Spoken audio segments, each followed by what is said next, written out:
तो आपका IAS Jain channel पे स्वागत है। और स्वास्थ्य शिक्षा अधिकारी से रिलेटेड जो हम टॉपिक कर रहे थे उसमें देखा जाए आज हम जीएस वाले सामान्य अध्ययन वाले पोर्शन में एग्रीकल्चरल वाला पोर्शन कवर करेंगे। इसमें देखा जाए भारतीय कृषि के बारे में दिया गया है। तो देखा जाए सबसे ज़रूरी बात है कि स्वास्थ्य शिक्षा अधिकारी को भारतीय कृषि के बारे में क्या जानने की ज़रूरत है। तो देखा जाए जब कृषि से रिलेटेड चीज़ों में क्या क्या होता है, जैसे यहाँ पे कुछ हाई यील्डिंग वैरायटी को हमें जानना होगा और कृषि में कौन कौन से नई नई तकनीकी है उसको, और मोस्ट इम्पॉर्टेंट यहाँ पे है जो आप इंटीग्रेटेड पेस्ट मैनेजमेंट है उससे जो प्रॉब्लम होते हैं उससे अवेयरनेस करने के लिए स्वास्थ्य शिक्षा अधिकारी को भारतीय कृषि के ये सब चीज़ों को जानना ज़रूरी होता है। ठीक है, तो इसमें देखा जाए सिलेबस में हमें क्वेश्चन किस तरह से आएगा वो भी हम करेंगे। और सबसे पहले कंप्लीट लेक्चर हम लोग करेंगे। इसमें देखा जाए पोर्शन हम कवर करेंगे, पूरा कंप्लीट करेंगे। ये जो 6 नंबर का आपका पोर्शन है सामान्य अध्ययन में, भारत में प्रमुख फसलों के उत्पादक तकनीक क्या है, हाई यील्डिंग वैरायटी वाले सब चीज़ें क्या क्या तकनीक, और एकीकृत नाशनीय प्रबंधन जो हो, मतलब इंटीग्रेटेड पेस्ट मैनेजमेंट बोला जाता है, इसका हिंदी थोड़ा सा वैसा है। और फिर कृषि उत्पादन और उसके विपणन में क्या क्या चीज़ें होगा, ये हमारे पास पोर्शन दिया है, इसका हम कंप्लीट इसमें करने वाले। तो सबसे पहला देखा जाए यहाँ पे पोर्शन हमारा है जो सिलेबस में था, इम्प्रूव सीड और वैरायटी, यानी कि उन्नत बीज और किस्मों का चयन कैसे करेंगे। तो हमें यहाँ पे मोस्ट फोकस करना है, जो ऑब्जेक्टिव क्वेश्चन बन सकता है वो वैरायटी के ऊपर बन सकता है, कौन कौन से वैरायटी है कौन, और मोस्ट इम्पॉर्टेंट है जो न्यूज़ में फेमस वैरायटी होगा वही एग्ज़ाम में आने वाला है।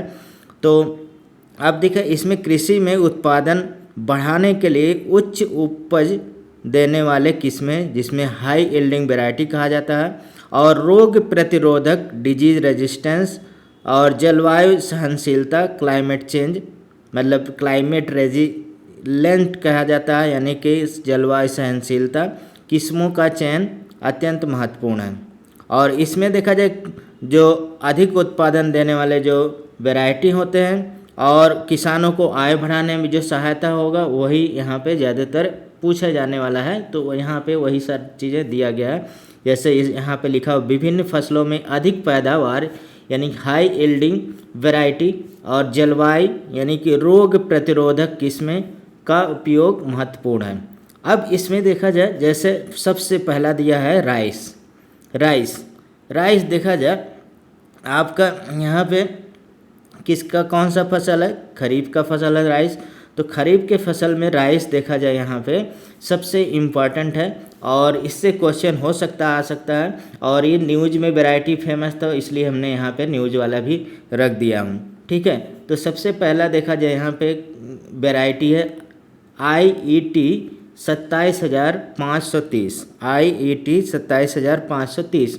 और इस वैरायटी की खास बात क्या है, इसमें एक और वैरायटी है CR धान 411 और CR धान 801। इस वैरायटी की खास बात क्या है, ये लो लाइट में क्या होगा, फोटोसिंथेसिस होता है, इसका प्रकाश संश्लेषण लो लाइट में हो जाता है, फोटोसिंथेसिस, इस वैरायटी की खासियत है। दूसरा देखा जाए यहाँ पे वैरायटी है MCM, ये ज़्यादा इम्पॉर्टेंट है। और ये क्या है, यानी कि सैलिनिटी यानी कि लवणता की सहनशीलता इस वैरायटी किस में है। यहीं पे देखा जाए न्यूज़ में फेमस जो करंट अफेयर में है, तो ये वैरायटी बहुत फेमस है जिसमें GER और जेनेटिकल इंजीनियरिंग राइस है, GER बोलेंगे इसे, और इसमें DRR 100 है जिसे हम लोग कमला बोलेंगे, और पूसा DST है, और राइस है फर्स्ट जिसे डेवलप किया इन दोनों को ICAR का आप ही जानते हैं पूसा रोड पे है, इसलिए यहाँ पे पूसा DST राइस फर्स्ट भी है। ये आपको 2 वैरायटी नाम याद रखना है। नेक्स्ट देखा जाए मेज आते हैं। अब मेज में देखा जाए इम्पॉर्टेंट मेज, जैसे ज़्यादातर मेज क्या है, प्रोटीन सोर्स फूड होता है, तो उसमें प्रोटीन सोर्स जो अच्छा देगा उसकी वैरायटी यहाँ पे सिलेबस में है। तो सबसे पहला देखा जाए यहाँ पे उच्च लाइसिन। अब लाइसिन क्या होता है? अमीनो एसिड होता है जो प्रोटीन के सिंथेसिस में मदद करता है, यानी कि अमीनो एसिड ही प्रोटीन का मतलब कॉम्बिनेशन है, यानी कि पॉलीमर जो होता है प्रोटीन किसका होता है? पॉलीपेप्टाइड का होता है, और पेप्टाइड किसका बना होता है? अमीनो एसिड का बना होता है। तो यहाँ पे हाई लाइसिन यानी कि लाइसिन अमीनो एसिड वाले कौन कौन से हैं? जैसे ओपेक 2 कंपोजिट किस्म है, इसमें ओपेक 2 कंपोजिट किस्म है। और ये देखा जाए दूसरा शक्ति है, रत्ना है। और रत्ना देखा जाए एग्जाम में पहले भी पूछा जा चुका है, तो प्रीवियस ईयर से अगर क्वेश्चन आता है तो आपको रत्ना आ सकता है। ठीक है, आपको यहाँ पे हाई लाइसिन वाले कंपोजिट मतलब ओपेक 2 कंपोजिट किस्में हैं, उसमें शक्ति है, रत्ना है और प्रोटीना है। प्रोटीना ये महत्वपूर्ण है, जिनमें सामान्य मक्का की तुलना में प्रोटीन की गुणवत्ता बेहतर होती है। तो यहाँ पे मेन फोकस क्या है? प्रोटीन है। और यहाँ पे मेन फोकस है कि मतलब कि लो लाइट फोटोसिंथेसिस हो जाता है। और दूसरा यहाँ पे सेलेनिटी कौन मतलब कि किस मौला है? MCM 100 है। तो ये आपको याद करते चलना है, थोड़ा सा रिवीजन की ज़रूरत पड़ेगा क्योंकि नाम है तो ये आपको याद रहेगा, तभी आपका कुछ काम हो सकता है, नहीं तो गलत हो जाएगा। नेक्स्ट आते हैं सरगम यानी कि ज्वार। ज्वार में देखा जाए मेन क्या है? ये रूटनिंग का लेके यहाँ पे रूटनिंग मतलब रूटनिंग क्या होता है? एक बार काटने के बाद पुनः फसल लेना होता है। तो जब जैसे हम लोग कट कर दिए फिर से इसमें निकल जाता है तो फिर से फसल उगता है, उसे हम लोग रूटनिंग कहते हैं। ठीक, तो रूटनिंग वैरायटी में सबसे अच्छा जो हाइब्रिड इस समय किस्म चल रहा है CSH14 है, CSH14 है। तो ये है शॉर्टकट नाम है, तो ऐसे ही आपको याद रखना है, पूरा इसका फुल फॉर्म जानने की ज़रूरत नहीं क्योंकि ऐसा कभी पूछा नहीं जा सकता है। CSH और 14 है, सबसे अच्छी हाइब्रिड किस्म होता है। और यहाँ पे एक स्ट्रीगा है, स्ट्रीगा खरपतवार प्रतिरोधी किस्म फार्मिडा और N13 भी है। तो आपको यहाँ पे क्या फार्मिडा हो गया, N13 हो गया खरपतवार रोधी 2, और स्ट्रीगा मतलब कि यहाँ पे खरपतवार प्रतिरोधी। ठीक है, तो स्ट्रीगा भी याद रखना है और आपको फार्मिडा याद रखना है और N13 याद रखना है। किसके लिए? सरगम के लिए। इसमें रूटनिंग का है, तो सबसे अच्छी यहाँ पे वैरायटी रूटनिंग के लिए CSH14 है। ठीक है, अब फल मिल्ट पे आते हैं। फल मिल्ट बाजरा। बाजरा में देखा जाए कंपोजिट किस्म है, जिसमें विजय है, नागार्जुन है और ICTP है 8207। इसी तरह से आपको किस्म बोला जाता है, अगर आप गांव से रिलेटेड हैं तो आप जानते हैं, इस तरह से पापा लोग बोलते हैं ICTP 8203, इस तरह से मतलब इसका नाम लोग पढ़ते हैं। तो यहाँ पे देखा जाए विजया बहुत फेमस है, विजया एग्जाम में पहले आ चुका है। विजया किसका वैरायटी है? तो पर्ल मिलेट का यानी कि बाजरा का है। तो आगे चलते हैं। आगे देखा जाए कपास आता है, कपास बहुत फेमस है। ठीक है, और इसे देखा जाए ज़्यादातर एग्जाम में आज तक कपास से रिलेटेड कौन से सॉयल में उगता है? तो रेगुलर सॉयल यानी कि जो मतलब काली मिट्टी होती, ब्लैक सॉयल, उसी में उगता है। तो सबसे फेमस तो यही हो जाता है। आपको जियोग्राफी में पूछ सकता है, साइंस में पूछ सकता है, आपके एग्रीकल्चर में पूछ सकता है एग्जाम में। तो ये सब चीज़ें, तो सबसे ज़रूरी यहाँ पे है कॉटन। तो कॉटन में देखा जाए, क्योंकि कॉटन में हमें मतलब उसमें हमें क्या चाहिए? एक्स्ट्रा लॉन्ग स्टेपल चाहिए, जिससे मतलब रेशा जो होता है वो चाहिए। तो रेशा प्रोड्यूस करने वाला है लॉन्ग रेशा, तो यहाँ पे सूबियन है। सूबियन बहुत अच्छा वैरायटी है जो लॉन्ग रेशा देता है। ठीक है, और सुजाता हो गया सूबियन की पुरानी किस्म है, ऐसा भी पूछा जा सकता है। सूबियन एक सुजाता किस्म बहुत फेमस था कॉटन में, और वो सूबियन की एक पुरानी थी और वो थोड़ी सी मतलब कम था उसका लेंथ, किसके कंपैरिजन में? यहाँ पे सूबियन। तो यहाँ सबसे अच्छी बात है कि एक ही यहाँ पे दिया गया है, तो आप सूबियन याद रखिएगा। और नहीं तो आपको ऐसा आ सकता है कि सुजाता पहले था, कौन से वैरायटी का नाम हुआ? तो ये सूबियन हुआ। ठीक है, इस समय अब आते हैं और किसके लिए फेमस है? तो एक्स्ट्रा लॉन्ग स्टेपल के लिए, स्टेपल कॉटन के लिए। अब नेक्स्ट आते हैं पल्सेस में। अब पल्सेस में देखिए बहुत सारे पल्सेस हैं, तो सबसे यहाँ पे कुछ दिया है, जैसे ग्रीन ग्राम दिया है, ठीक है, यानी कि ग्रीन ग्राम है। और ग्रीन ग्राम में बेसिकली जिसे हम लोग मूंग बोलते हैं, ज़्यादातर ग्रीन वाला होता है, ब्लैक भी होता है, ग्रीन भी होता है।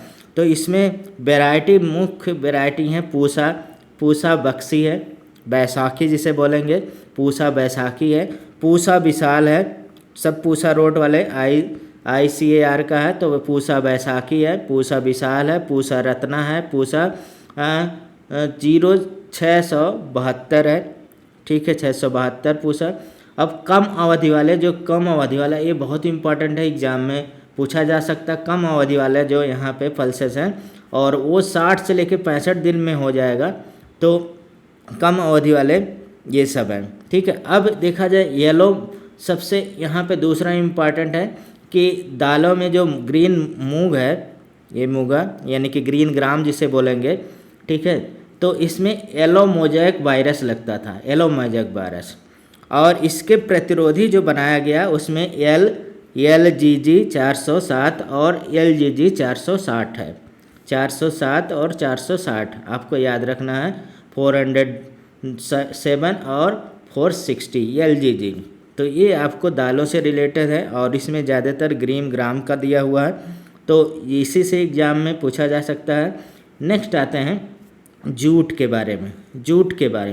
आप देखिए जूट के बारे में यहाँ पे आपको मिलेगा कि कोकोरिस कैसुलेरिस जो सफ़ेद जूट होता है, जिसे हम लोग JRC 212 कहेंगे, और कोकोरिस ओलिटोरिस है, जिसे टोसा जूट बोलेंगे, और JRO 524 यानी 524 दिया हुआ है। तो ये दो वैरायटी आपको जूट से रिलेटेड याद रखना है। अब इसके बाद देखा जाए हमें सॉयल मैनेजमेंट और लैंड प्रिपरेशन, ये दिया हुआ सॉयल मैनेजमेंट और लैंड प्रिपरेशन। नहीं तो हम एक बार इसको रिव्यू कर लेते हैं कौन कौन इम्पॉर्टेंट है। जैसे आपको एग्ज़ाम में पूछा जा सकता है कि लो लाइट में फोटोसिंथेसिस किस वैरायटी से रिलेटेड है, किसके वैरायटी से रिलेटेड है, तो राइस के, और उसमें क्या है IET 27530 है, बहुत इम्पॉर्टेंट। दूसरा यहाँ पे सेलेनिटी टॉलरेंस वाले कौन सी वैरायटी है, MCM 100 है, ये आपको दो याद रखना है, MCM 100 और 2018 का ये डेवलप किया गया हुआ।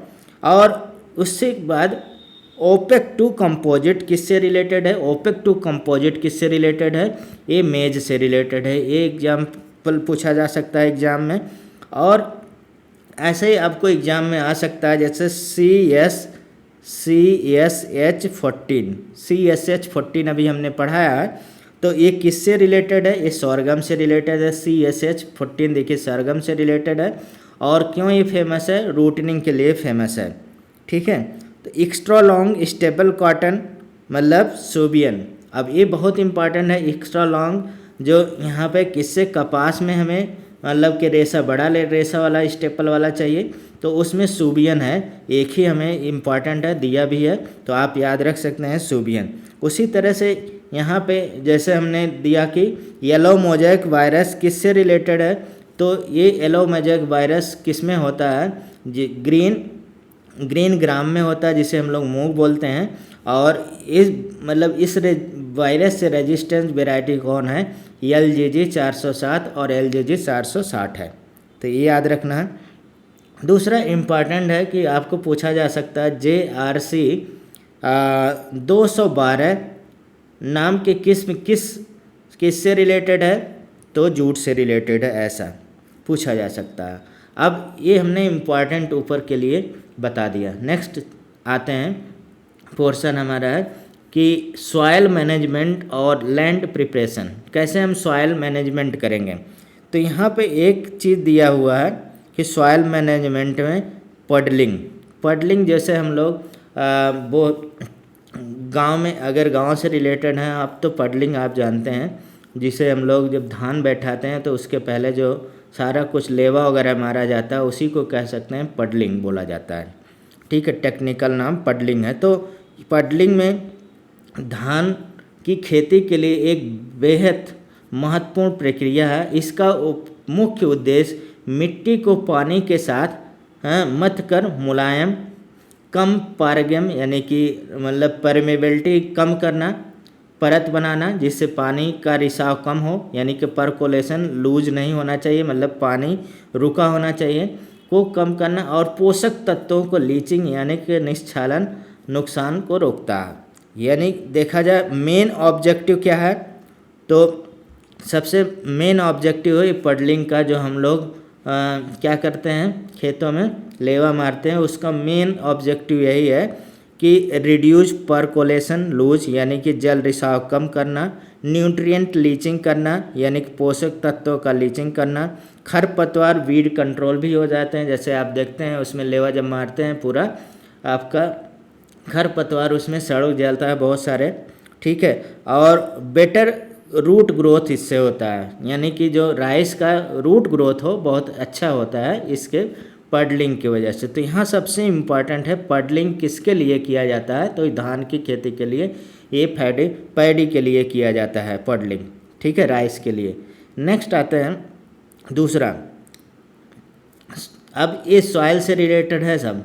कपास के लिए जो मृदा होता है, मृदा है, तो कपास के लिए सॉइल कौन कौन सा इम्पॉर्टेंट है सॉइल के लिए, तो कपास के लिए सॉइल, तो कपास में देखा जाए गहरी जल वाला फसल होता है, मतलब इसके जड़ें जो होती हैं बहुत नीचे तक जाती हैं। और दूसरा इसमें ब्लैक सॉइल बहुत इम्पॉर्टेंट होता है, ब्लैक सॉइल, ठीक है। तो ब्लैक कॉटन भी कह सकते सॉइल कहा जाता है, रेग्यूर सॉइल भी बोला जाता है, ये उपयुक्त होता है। और इसमें आपको एक कॉन्सेप्ट बता दें कि जो हमारे पास वाटर होल्डिंग कैपेसिटी होता है वो सॉइल के पार्टिकल पे डिपेंड करता है। सॉइल पार्टिकल साइज कह सकते हैं, पार्टिकल का साइज, और इन्वर्सली प्रोपोर्शनल क्या होता है, वाटर होल्डिंग कैपेसिटी। तो आप देखे होंगे कि जो चिकनी मिट्टी होता है उसमें वाटर होल्डिंग कैपेसिटी बहुत ज़्यादा होता है, और जब वो सूख जाता है तो ऐसे ऐसे फट जाता है। आप देखे होंगे मूवी वगैरह में ऐसे फीकर वगैरह किसान बैठा हुआ फटा हुआ, तो वो ज़्यादातर महाराष्ट्र साइड में किसान रहता है और वहाँ पे ब्लैक सॉइल ज़्यादा पाया जाता है, इसलिए वहाँ पे उस तरह के सॉइल दिखता है, ठीक है। तो ब्लैक सॉइल किसके लिए है, तो ब्लैक सॉइल कपास के लिए बहुत उचित माना जाता है, क्योंकि इसका हाई वाटर होल्डिंग कैपेसिटी है, और मतलब ड्रेनेज अच्छा रहता है, और एरिएशन मतलब कि उसमें अच्छी वायु संचारण भी होता है, इसलिए ब्लैक सॉइल कॉटन के लिए अच्छा होता है, ठीक है। ये बहुत इंपॉर्टेंट है, एग्जाम में बहुत बार पूछा गया, आपको याद होगा अगर प्रीवियस ईयर का क्वेश्चन लगाएं तो आपको जियोग्राफी में मदद करेगा, दूसरे भी सब्जेक्ट में ये मदद करेगा, जैसा हमने पहले बताया। नेक्स्ट आते हैं मूंगफली के लिए मृदा मतलब कि मूंगफली के लिए कौन सा सॉइल बहुत अच्छा है, तो आप जानते हैं मूंगफली जो उसके पौध होते हैं वो मतलब कि ज़मीन के अंदर होते हैं फ्रूट, तो इसलिए हमें भुरभुरा मिट्टी चाहिए, यानी कि सैंडी सॉइल चाहिए। जो फलधारक गट्ठल होते हैं वो मिट्टी में प्रवेश कर सकते हैं, जिसे हम लोग पेज बोलते हैं, ठीक है। इसके लिए अच्छी जल निकास वाली हल्की रेत यानी कि रेतीली दोमट मिट्टी होना चाहिए, सैंडी लोम होना चाहिए। मिट्टी सबसे अच्छी होती है, आप जानते हैं सैंडी लोम सबसे अच्छी मिट्टी भी होती है, और पेज को मिट्टी में प्रवेश करने के अनुकूल होता है। तो ग्राउंड नट मतलब सैंडी लोम सॉइल, आप ऐसे याद रख सकते हैं, ठीक। अभी हम क्वेश्चन को रिवाइज करेंगे कैसा क्वेश्चन आता है। अब मक्का हो गया, और जल निकासी, मक्का में देखा जाए अगर मतलब अगर वाटर होल्ड हो गया तो मक्का मतलब अच्छा नहीं होता है और सूख जाता है, मतलब इससे मक्के को वाटर लॉगिंग पसंद नहीं है, मतलब सहनशीलता नहीं होता इसमें। तो यहाँ पे सबसे इम्पॉर्टेंट है मक्का जल भराव वाटर लॉगिंग के प्रति बहुत संवेदनशील है, इसलिए इसे मेड़ों यानी कि रेज के किनारे बोना चाहिए, ठीक है। ज़्यादातर रेज के किनारे, जिससे वहाँ से पानी खोल दिया जाए तो बह जाए, ठीक है। रेज बुआई किसके लिए होता है, मक्का के लिए होता है, ठीक है। अब इसके बाद बुआई के तकनीकें यानी कि सोइंग टेक्नोलॉजी यहाँ पे कुछ हमें जानना है। और सोइंग टेक्नोलॉजी में देखा जाए सबसे पहला यहाँ पे दिया है ड्रिलिंग किसके लिए, या डिबलिंग हो गया और ट्रांसप्लांटेशन, 3 यहाँ पे हैं, यानी कि ड्रिलिंग, डिबलिंग और ट्रांसप्लांटेशन, तीनों को आपको जानना है। और तीनों किस मतलब कि किस वैरायटी के लिए, किस टाइप के लिए इम्पॉर्टेंट होता है उसको।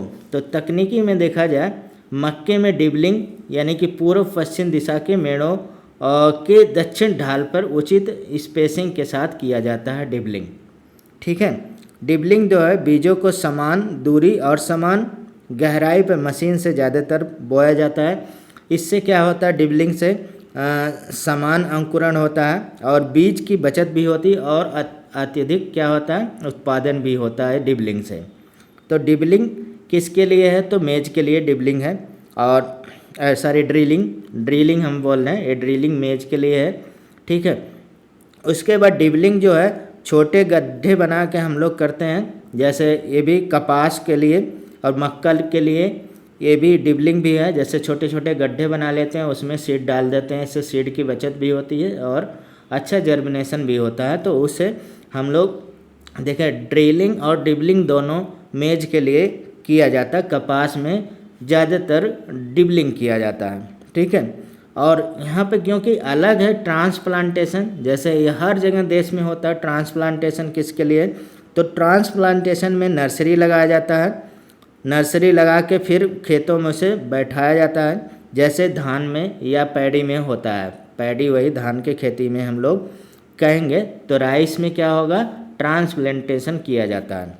उसके बाद देखा जाए, यहाँ पे दिया हुआ रिले क्रॉपिंग यानी कि उतेरा पद्धति क्या है।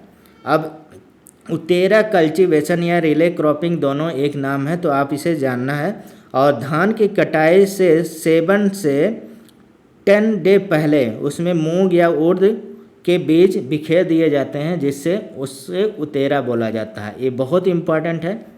धान की कटाई से 7 से 8 दिन पहले मूंग उर्द के बीज को छिटक दिया जाता है। इसे रिले क्रॉपिंग या उतेरा कल्टीवेशन भी कहा जाता है। जैसे ये राइस का है, इसे मतलब काटने से 7 से 10 दिन पहले यहाँ पे हम लोग क्या बो देते हैं, उसमें मूंग या उर्द बो देते हैं। उसे हम लोग उस पद्धति को क्या बोला जाता है, रिले क्रॉपिंग या उटेरा कल्टीवेशन भी बोला जाता है। इसके बाद देखा जाए बीज उपचार यानी कि सीड ट्रीटमेंट क्या है।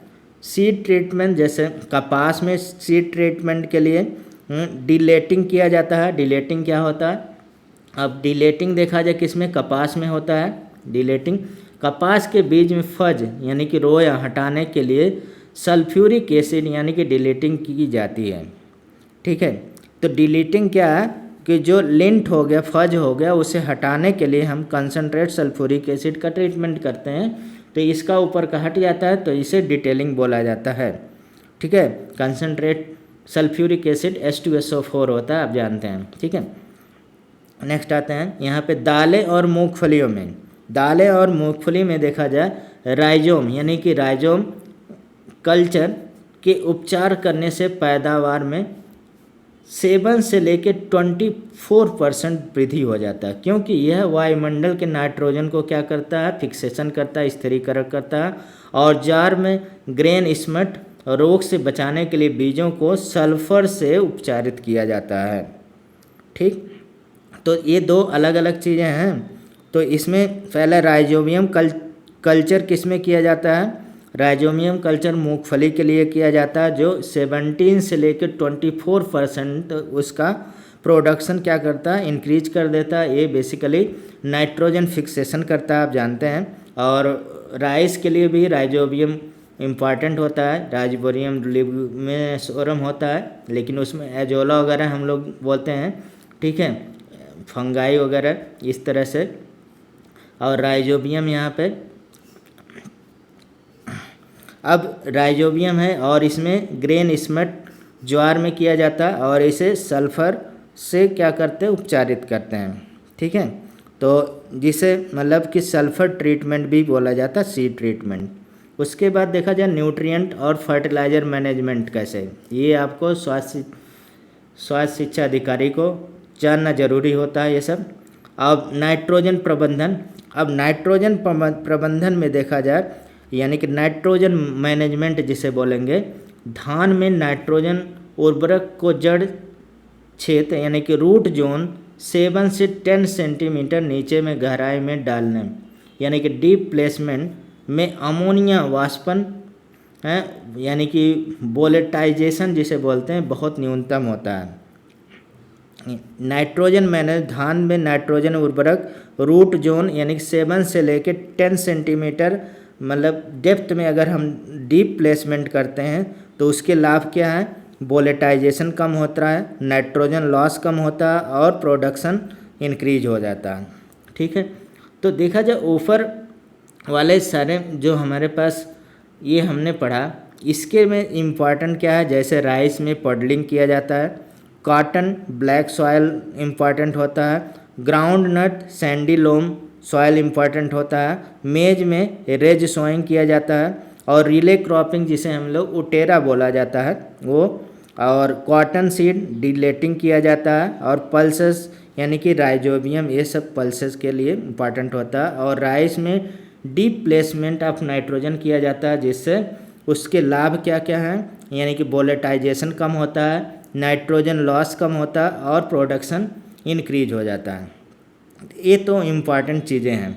अब हम नेक्स्ट पे आते हैं, यहाँ पे माइक्रो न्यूट्रिएंट, कुछ माइक्रो न्यूट्रिएंट यहाँ पे हम देखेंगे। माइक्रो न्यूट्रिएंट बहुत इंपॉर्टेंट होते हैं। माइक्रो न्यूट्रिएंट हमने साइंस में जितने भी माइक्रो न्यूट्रिएंट मैक्रो न्यूट्रिएंट दोनों सब डिटेल में बताया है, माइक्रो न्यूट्रिएंट कितने हैं और माइक्रो न्यूट्रिएंट कितने हैं, आप उस लेक्चर को देख सकते हैं।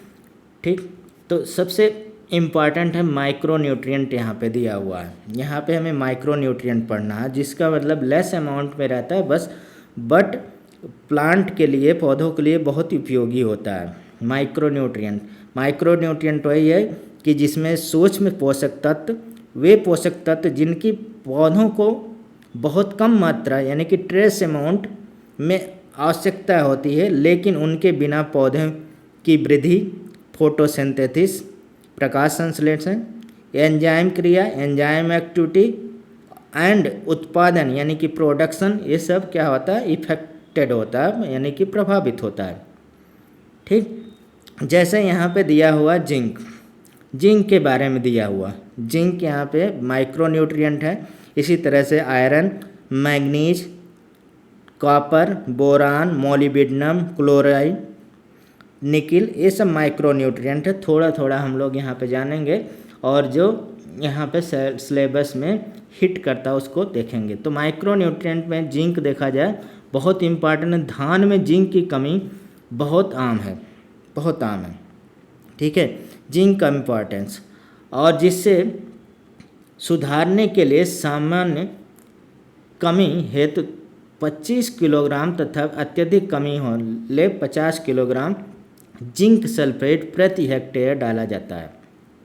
अगर जिंक की सामान्य कमी है तो 25 किलोग्राम प्रति हेक्टेयर आप जिंक सल्फेट डालेंगे। अगर उसमें ज़्यादा कमी है, अत्यधिक कमी लग रहा है आपको, तो आप जिंक सल्फेट का 50 किलोग्राम पर हेक्टेयर आप उसे डाला जाता है। मक्के में जिंक की कमी से वृद्धि रुक जाता है, जिसे हम लोग स्टेंट ग्रोथ यानी कि उसकी हाइट कम हो जाती है, बौनापन हो जाता है। ठीक, तो जिंक का क्या यूज है, जिंक क्या काम करता है, जिंक पौधों में ग्रोथ बढ़ाता है और एंजाइम की एक्टिविटी भी बढ़ाता है और क्लोरोफिल बनाने में मदद करता है।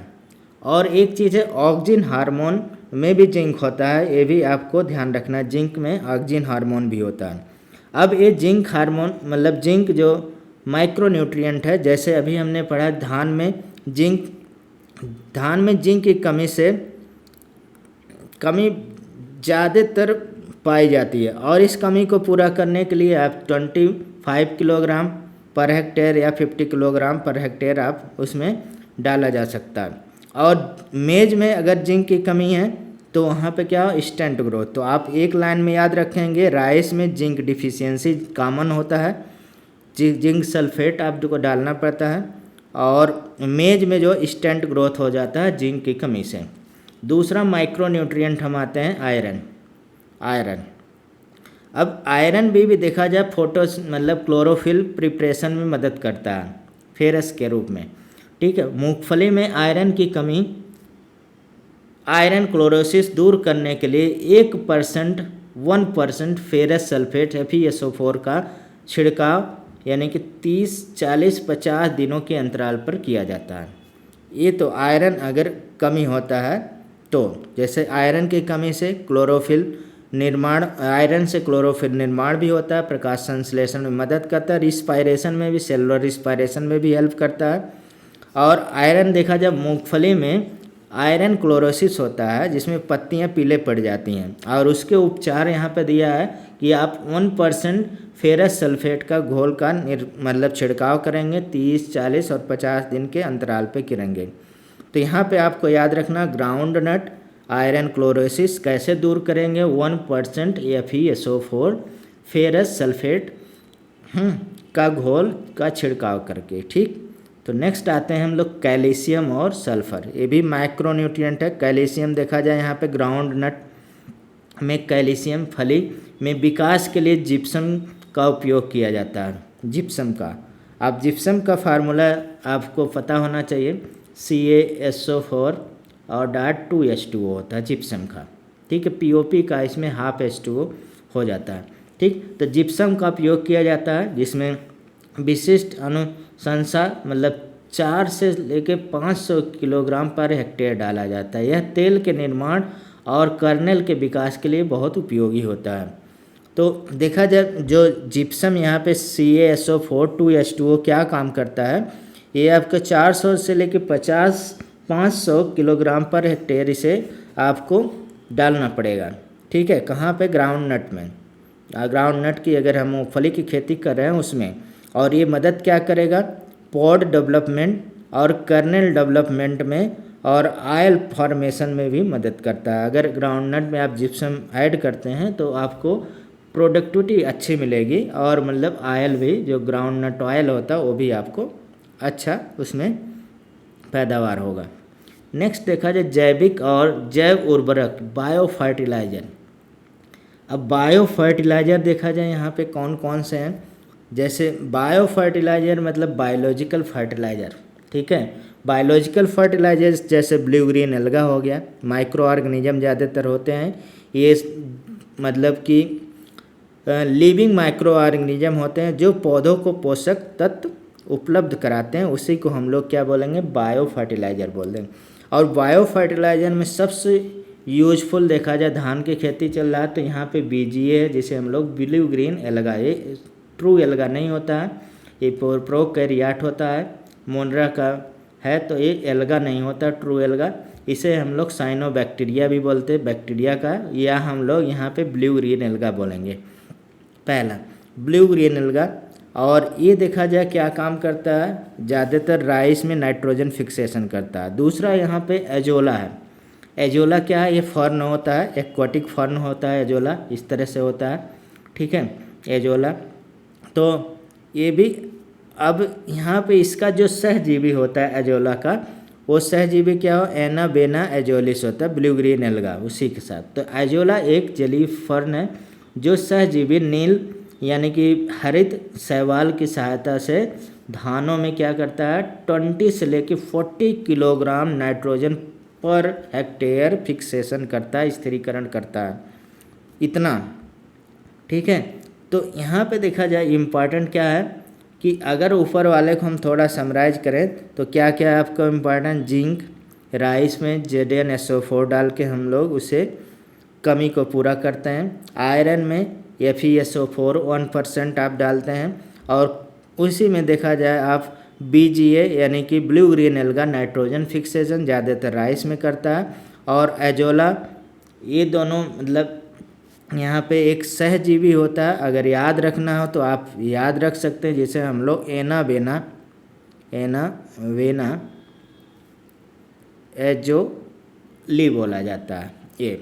ये ब्लू ग्रीन एल्गा का सहजीवी होता है, और ये फिक्सेशन करता है 20 से लेकर 40 किलोग्राम नाइट्रोजन पर हेक्टेयर।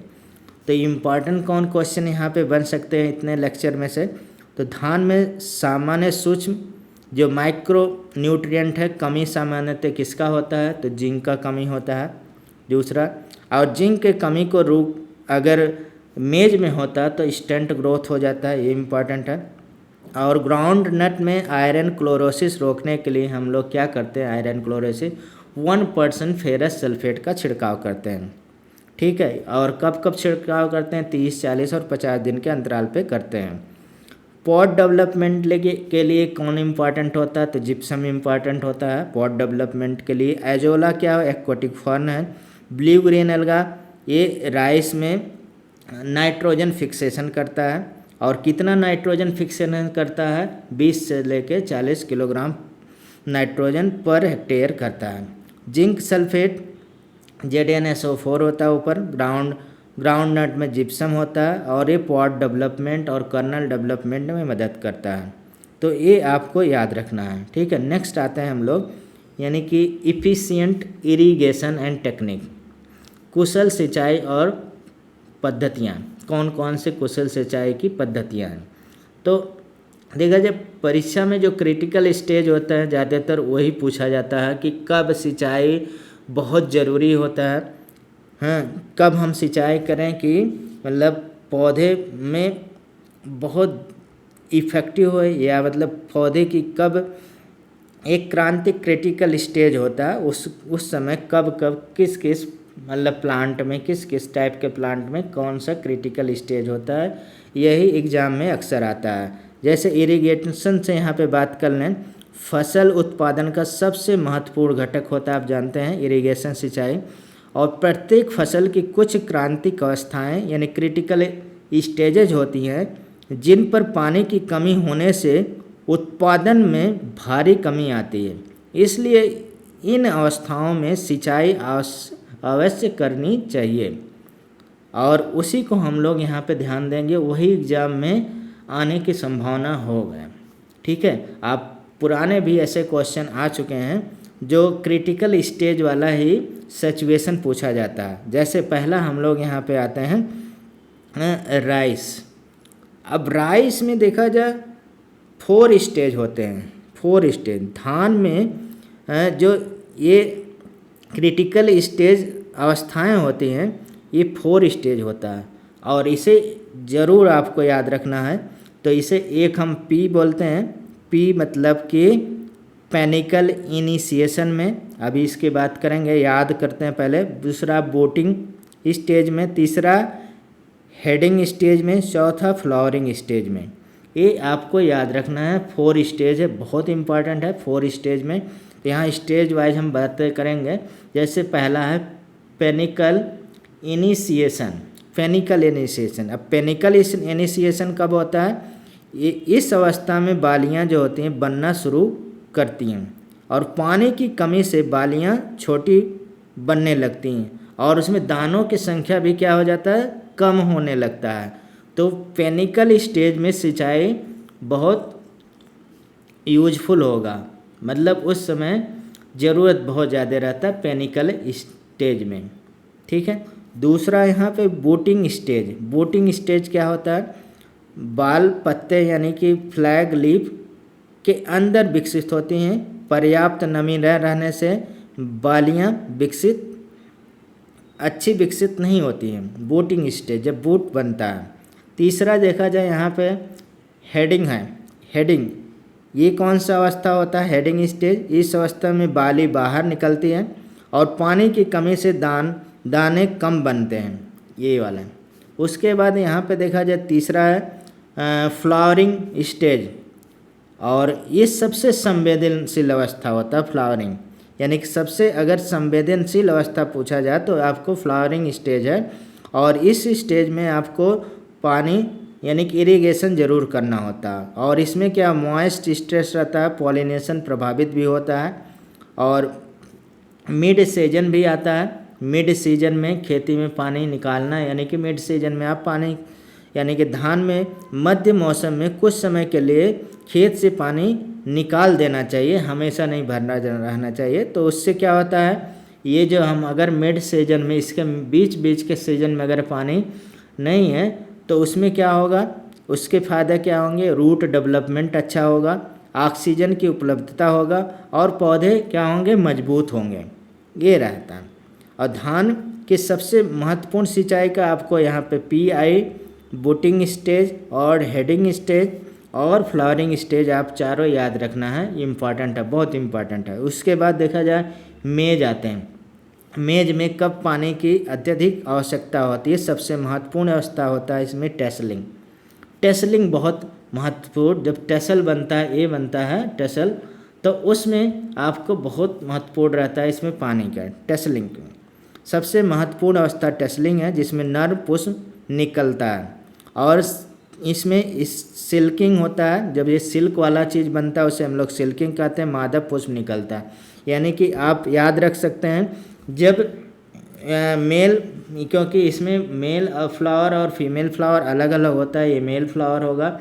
ये टसलिंग जब निकलता है मेल, तो उस समय पानी की अत्यधिक अवस्था होता है। जब यहाँ पे सिल्किंग होता है, फीमेल फ्लावर का निकलता है, तो उस समय पानी की अत्यधिक अवस्था होता है मेज में। तो दो आपके यहाँ पे स्टेज है, क्रिटिकल स्टेज है, टसलिंग और सिल्किंग। ये दो महत्वपूर्ण है इरिगेशन के लिए समय, ठीक है। अगर इस समय में आपको मेज में पानी नहीं मिला तो क्या होगा? पॉलिनेशन खराब हो, ग्रेनिंग मतलब सिटिंग बहुत कम होगा, यील्डिंग तो मतलब बहुत कम ही हो जाएगा। नेक्स्ट आते हैं सरगम। सरगम में देखा जाए पानी की अत्यधिक मतलब ज़रूरत बूटिंग वाले स्टेज में होता है और फ्लावरिंग वाले, यानी कि बूटिंग जब होता है और फ्लावरिंग होता है उस समय पानी की मतलब संवेदनशीलता होता है, उस समय आपको पानी देना होगा सरगम में, ज्वार में, ठीक है। और इसके बाद देखा जाए ग्राउंड नट में, ग्राउंड नट इसमें फ्लावरिंग में और पेगिंग में, यानी कि जब पेज पेनिट्रेशन होता है फली विकास में, पॉट डेवलपमेंट सिंचाई के लिए सबसे अहम समय होता है इसमें। इससे क्या होगा? अगर पानी मिल जाता है तो पॉड का डेवलपमेंट अच्छा होता है और पेज का पेनिट्रेशन अच्छा होता है। जितना ज़्यादा पेज का पेनिट्रेशन, ये भुरभुरा हो जाएगा मिट्टी, तो ये फलियाँ बड़ी बड़ी हो जाएंगी, इसीलिए उस समय किया जाता है।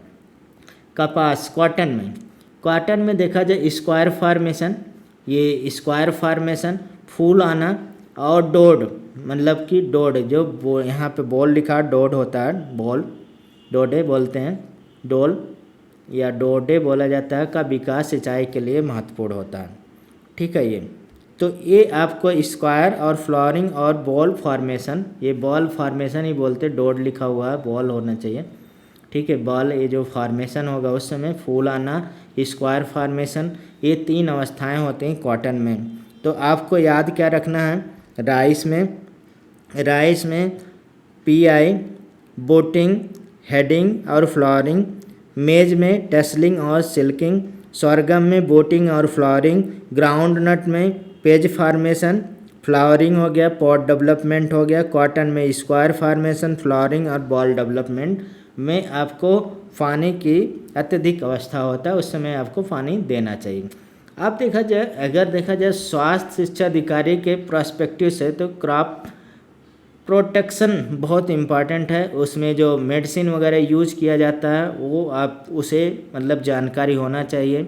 जैसे मान लीजिए छिड़काव करते वक्त, क्योंकि ये सब इंसेक्टिसाइड, पेस्टिसाइड जब हम लोग छिड़काव करते हैं तो कभी कभी पर्सन इनहेल कर देता है, तो उसे बहुत ज़्यादा मतलब कभी कभी तो ब्रेन तक चढ़ जाता है, नहीं तो वॉमिटिंग वगैरह होता है, ठीक है। तो उस समय कैसे उसे मैनेजमेंट किया जाए वो आपको स्वास्थ्य शिक्षा अधिकारी को जानना होता। तो ज़्यादा प्रोबेबिलिटी है क्वेश्चन इधर से बनने का, उधर तो मतलब कि आप जियोग्राफी वगैरह में भी उसे काउंट कर सकते हैं, लेकिन ये जो एग्रीकल्चरल वाला पार्ट है और इस टॉपिक को जो हम स्टडी कर रहे हैं उसमें ज़्यादातर इम्पॉर्टेंट यही है। तो इसमें देखा जाए इंटीग्रेटेड पेस्ट मैनेजमेंट, जिसे हम लोग IPM बोलते हैं, ठीक है, इसके कब कौन कौन से स्टेज हैं, कब इसका हिस्ट्री रहा, ये सब हम लोग यहाँ पे डिस्कस करेंगे, ठीक है। तो सबसे पहले आते हैं यहाँ पे IPM का अर्थ क्या है। इसमें क्या है? रासायनिक,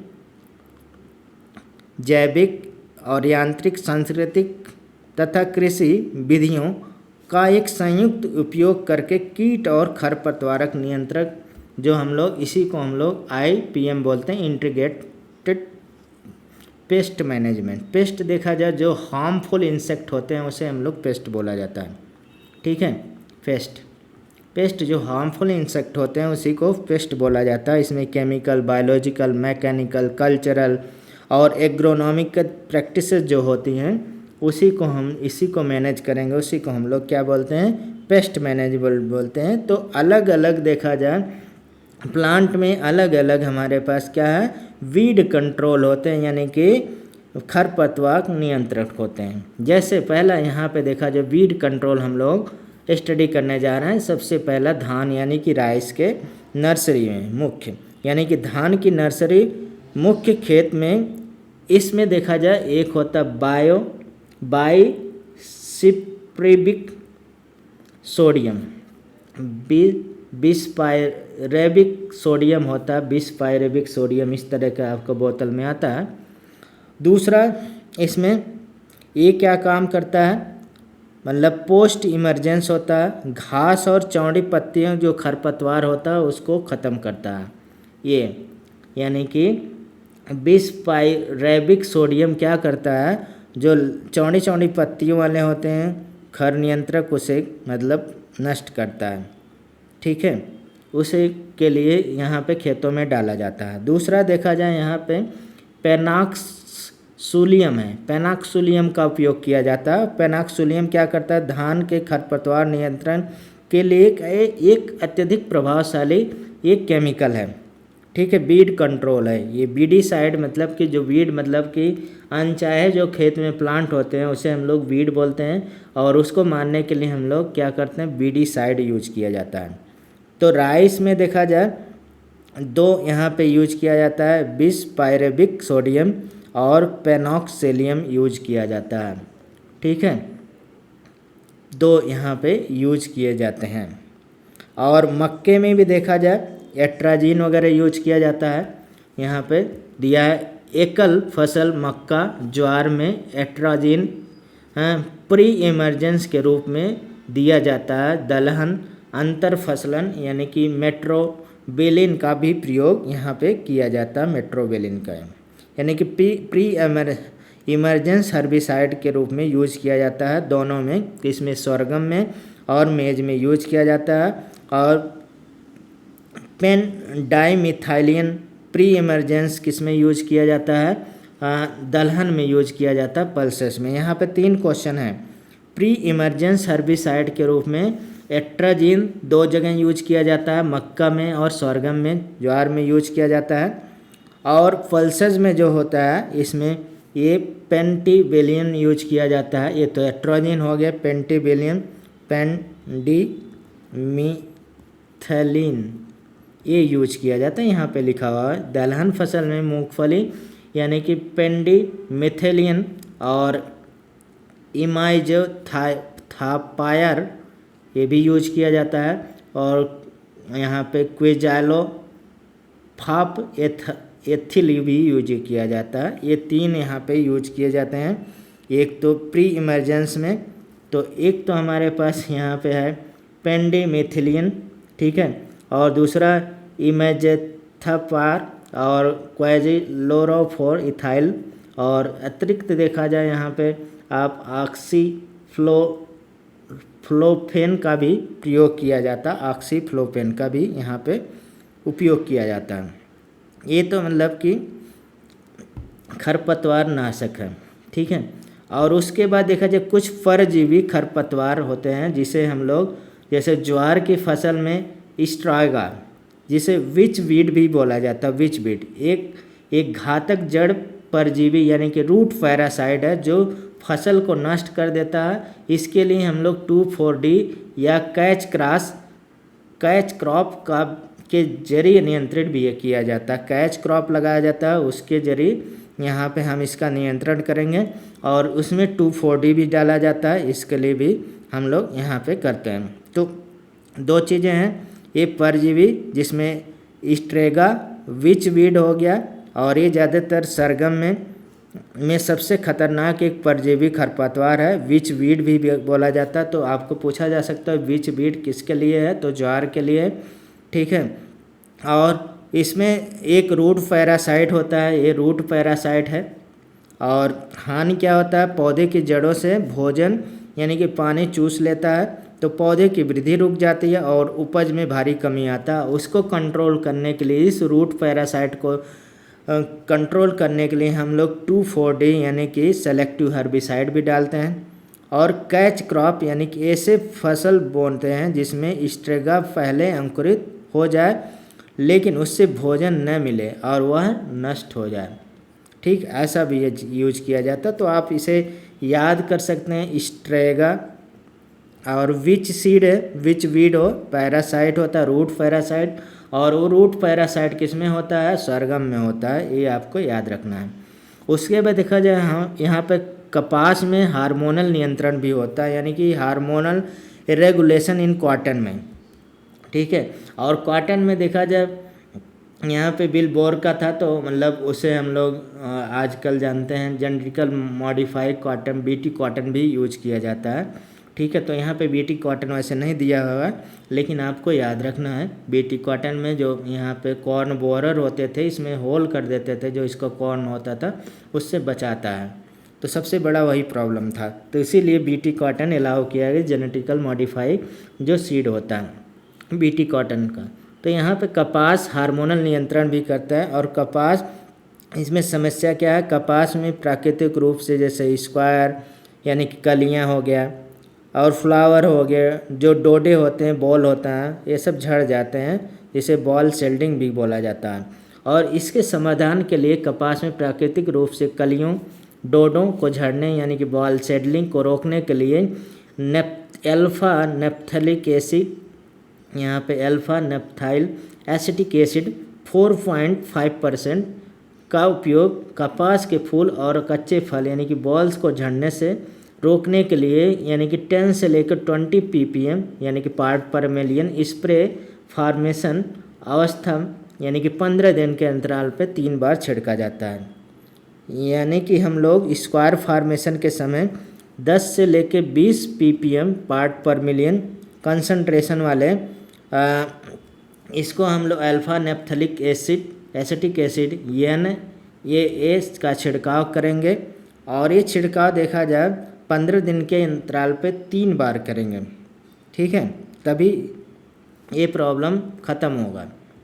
नेक्स्ट आते हैं आपको अत्यधिक वनस्पतिक वृद्धि रोकना। कपास में टर्मिनल कली को हटाने की प्रक्रिया यानी कि टॉपिंग कहते हैं। इसके अलावा इसमें साइकोसेल होता है, साइकोसेल नामक रसायन का उपयोग वृद्धि को नियंत्रण के लिए किया जाता है।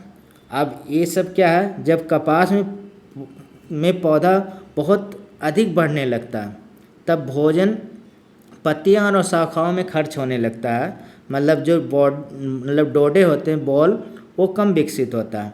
तो उसके लिए देखा जाए यहाँ पे हम लोग केमिकल यूज करते हैं, यानी कि पौधे को टर्मिनल मतलब कली को हटाने के लिए, मतलब जो पूरा लंबाई ग्रोथ हो रहा है इसको हटाने के लिए हम इसमें पौधे के अंतिम टर्मिनल कली को हटाना, कैसे पौधा ऊंचाई में कम बढ़ता और लेटरल ब्रांच निकलें, और उसके लिए हम लोग यहाँ पे साइकोसेल CC बोला जाता है, CCC, जिसमें इसका नाम है, उसी की वजह से यहाँ पे CCC बोला जाता है। और साइकोसोल, तो इसे नाम देखा जाए यहाँ पे नहीं दिया है, तो हम यहाँ पे नाम लिख दे रहे हैं, क्लोरोमिक्वाट क्लोराइड। ये प्लांट ग्रोथ रेगुलेटर है, जिसे हम लोग PGR बोलते हैं, और एक्सेसिव ग्रोथ से नियंत्रित करता है। तो ये आपको यहाँ पे दिया जाता है कॉटन वाले में। ठीक, नेक्स्ट देखा जाए हम लोग हार्वेस्टिंग वगैरह। अगर ऊपर के देखा जाए जो हमने स्टडी किया, वहाँ पे क्वेश्चन कौन कौन से इम्पॉर्टेंट है, जैसे आपको एक तरह से केमिकल का नाम ही पूछ लिया जाए तो उससे किस लिए यूज करते हैं, जैसे हम कुछ क्वेश्चन आपसे यहाँ पे डिस्कस करते हैं। जैसे हम यहाँ पे पेनडिमेथाइलिन किस प्रकार का हर्बिसाइड है, तो ये प्री इमर्जेंस हर्बिसाइड है, प्री इमर्जेंस। जैसे हमने ऊपर बताया था प्री एमर्जेंस होते हैं, मतलब यह बीज के अंकुरण को रोकते हैं। ठीक। दूसरा यहाँ पे बहुत इम्पॉर्टेंट है स्ट्राइगा। स्ट्राइगा किस फसल का प्रमुख परजीवी खरपतवार है? तो sorghum यानी कि ज्वार में है। बहुत इम्पॉर्टेंट है। ठीक।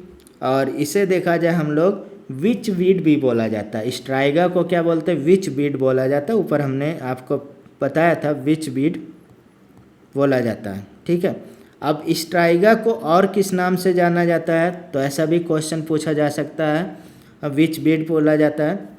और देखा जाए अभी हमने थोड़ी देर पहले किया था, यानी कि बॉल सेल्डिंग को रोकने के लिए, बॉल सेल्डिंग यानी कि डोडो न गिरे इसलिए रोकने के लिए हम लोग कौन सा केमिकल का छिड़काव करते हैं? तो NAA यूज करते हैं, यानी कि alpha naphthalene acetic acid use किया जाता है। टॉपलिंग क्या है? टॉपलिंग क्या है? अंतिम कली हटाना को हम लोग क्या बोलते हैं? टॉपलिंग बोलते हैं। जैसे ये कली ऊपर जा रहा है उसे हटाने को टॉपलिंग बोलते हैं। और टॉपलिंग देखा जाए यहाँ पे CCC यूज करते हैं, अभी हमने पढ़ा था। ठीक है। यानी कि साइकोसोल यानी प्लांट ग्रोथ रेगुलेटर है, यहीं पे कहीं पे इमेज बना था प्लांट ग्रोथ साइकोसोल का, तो ये यूज किया जाता है।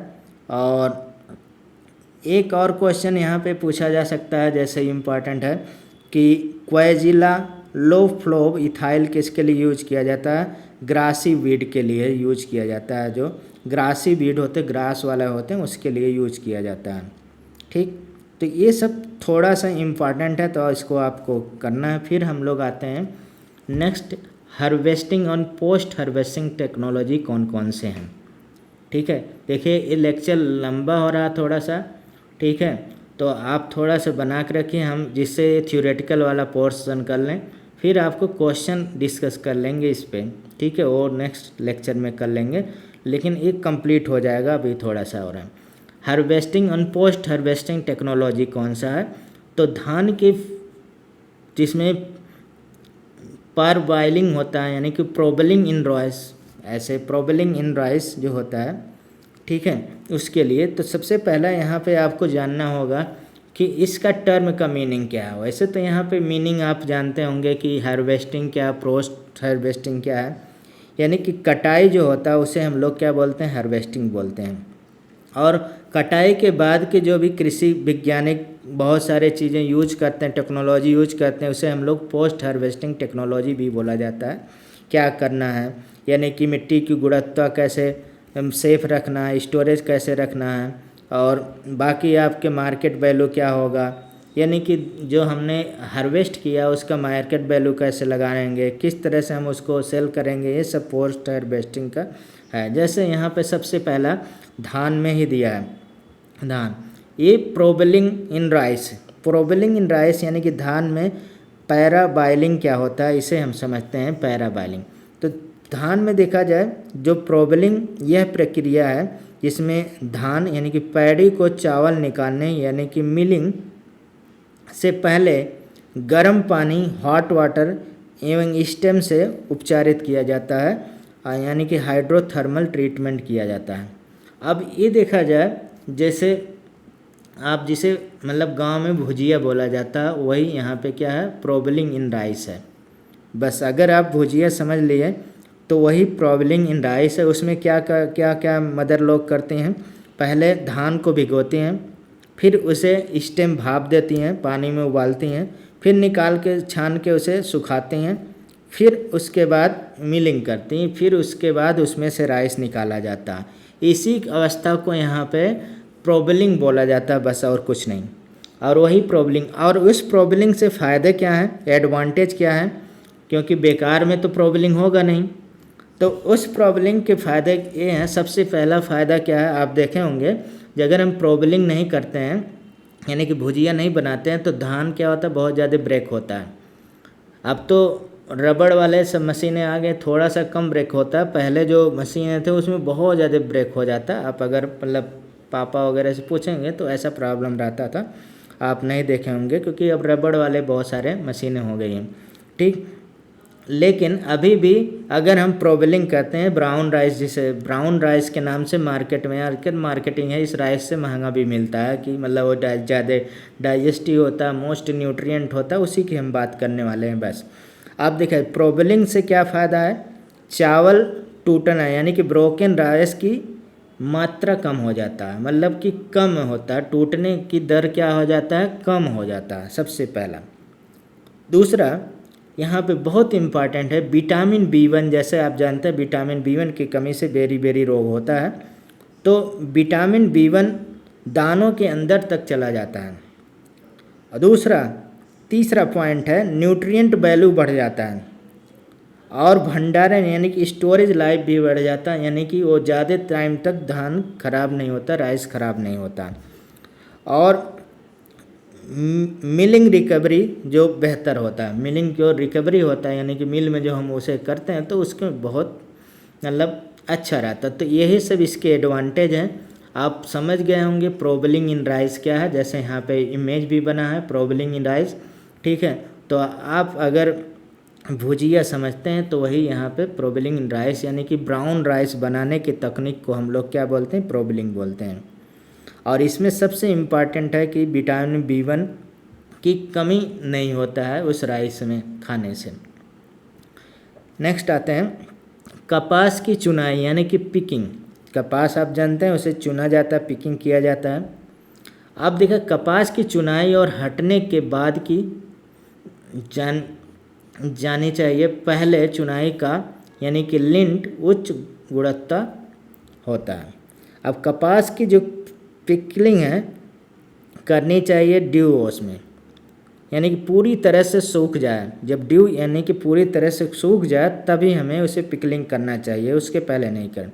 इससे क्या होगा, अगर ड्यू लगा रहेगा तो जो वेट फाइबर होगा वो ख़राब होने की संभावना रहेगा कॉटन में, और मॉइस्चर बढ़ने से रंग खराब हो जाता है, ये भी रहता है जैसे पीलापन आ जाता है उसमें, ठीक है। इसलिए जब हम मतलब कपास की चुनाई करेंगे तो एकदम जब सूख जाए, यानी कि सुबह सुबह तो नहीं करेंगे, कह सकते हैं शाम को टाइम के, तब ड्यू नहीं रहे, ठीक है, उस समय करेंगे।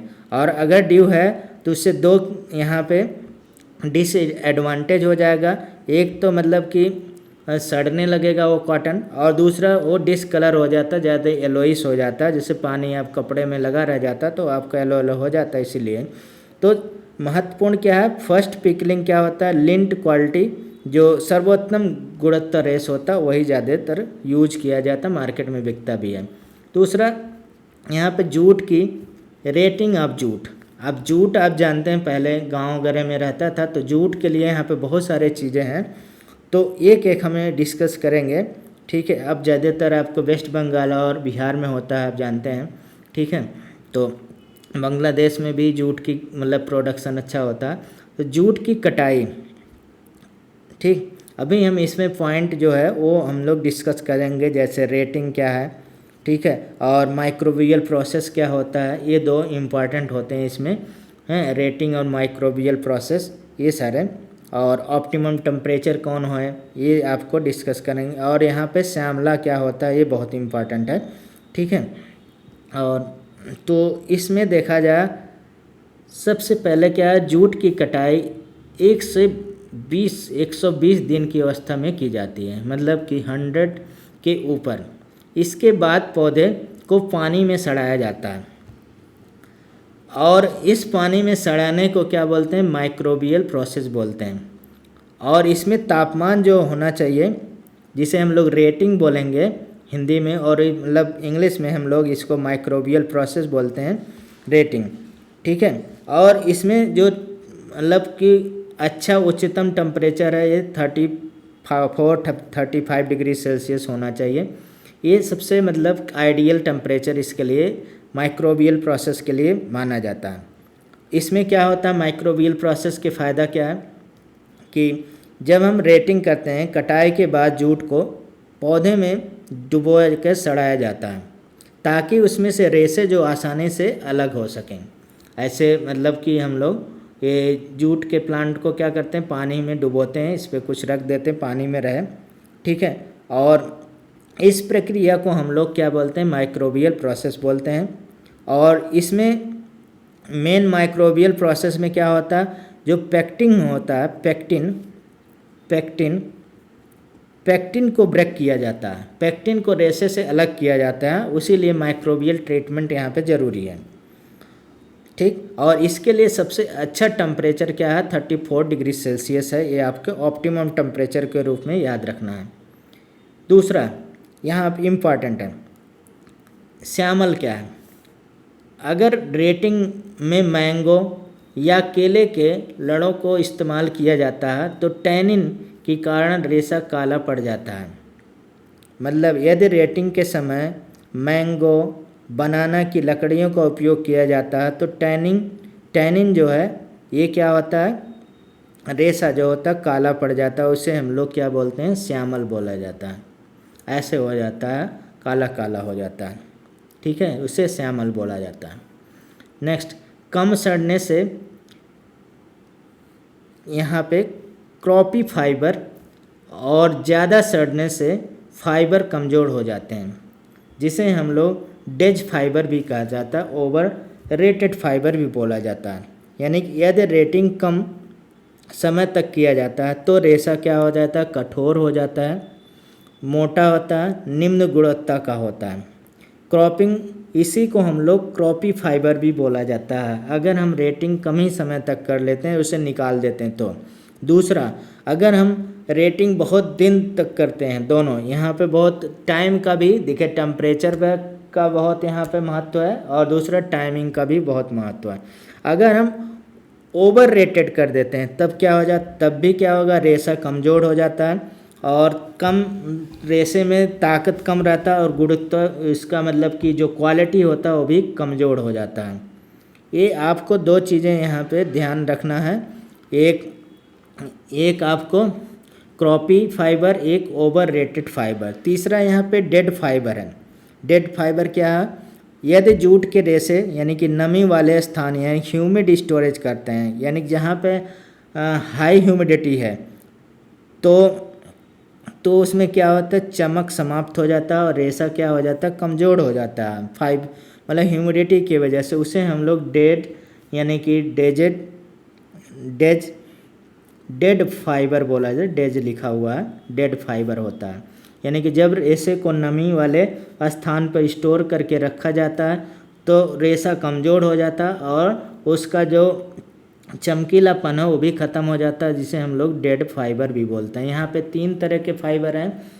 एक क्रॉपी फाइबर है, ठीक है, जो कम ही समय तक आपने पानी में रखा उसे निकाल दिया। एक ओवर रेटेड फाइबर है, डेज, ठीक है। उसके बाद एक हमारे पास डेड फाइबर है। 3 तरह के फाइबर यहाँ पे जूट में है, ये आपको इम्पॉर्टेंट है बहुत, रेटिंग ऑफ जूट।